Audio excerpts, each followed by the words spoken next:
Упражнение французский жим. Я задумался просто, насколько сложное оно или наоборот легкое.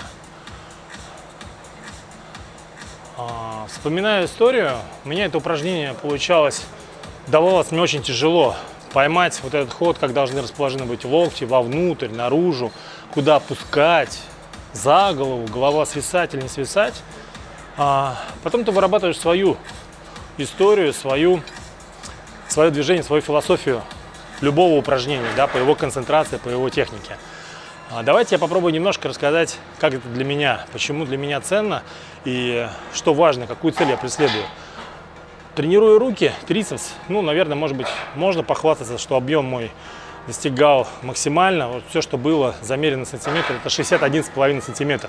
Я половинку всегда откидываю, но считаю где-то 60, 61. Вот в этом диапазоне он крутился. 61,5 это единственный раз, и я его замерил. И, кстати, даже не было фотоаппарата, чтобы это снять. Вот, поэтому могу, наверное, похвастаться, что руки у меня достаточно большие. Тренировки строятся на максимальной амплитуде, то, что касается трицепса, чтобы они были не скованы, а максимально по окружности достигали максимальной траектории, да? Поэтому и трицепс, в принципе, можно его использовать как французский жим, с одной стороны, можно его сжать, но можно его использовать более амплитудное. Давайте я попробую продемонстрировать, а вы потом уже в комментариях попробуйте покритиковать, может быть, действительно я что-то делаю не так. Исходное движение, опять же, говорим, где должна быть расположена голова. По большому счету, сначала начинайте движение, попробуйте сделать это за голову, вот это движение.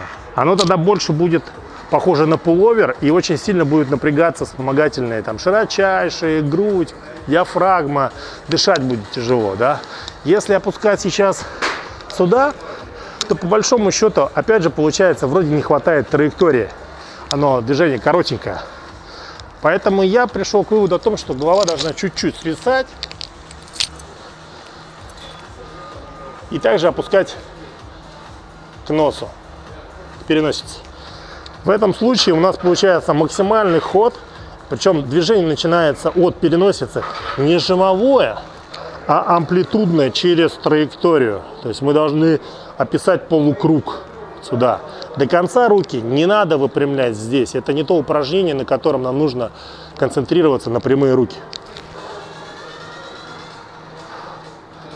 Хват, опять же, не сильно сжимаем штангу. Она просто у нас лежит на вот.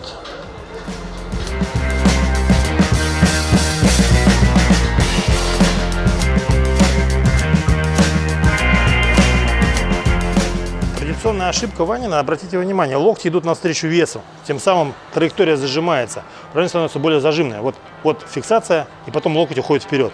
Нам нужно локоть оставить около моей руки, вот. Не уводи локоть вперед, наоборот. Не бойся штангу подать вперед, сюда. Описывай больше круг, Вань. Вот переносится и больше по окружности. И не выворачивай руки. Не выворачивай. Сейчас как раз Ваня мне показал традиционную ошибку. Сейчас я попробую ее повторить. То, что сокращает движение амплитуды.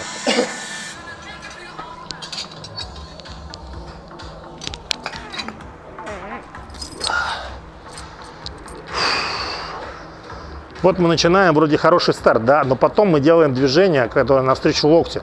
Обратите внимание, что локти в данной ситуации сейчас пойдут у меня на вес.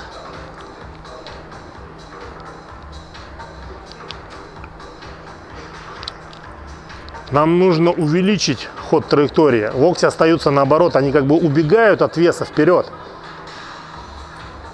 Вот так. Ни в коем случае в момент выпрямления рук они не подаются вперед. Вот так не должно происходить.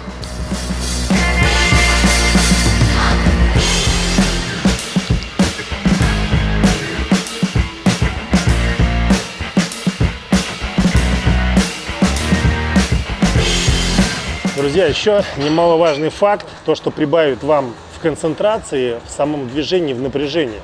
Если вы научитесь это упражнение делать без замков, это сфокусирует вас еще больше, концентрировать, более ровнее, и грамотно выполнять упражнения, чтобы блины не свалились.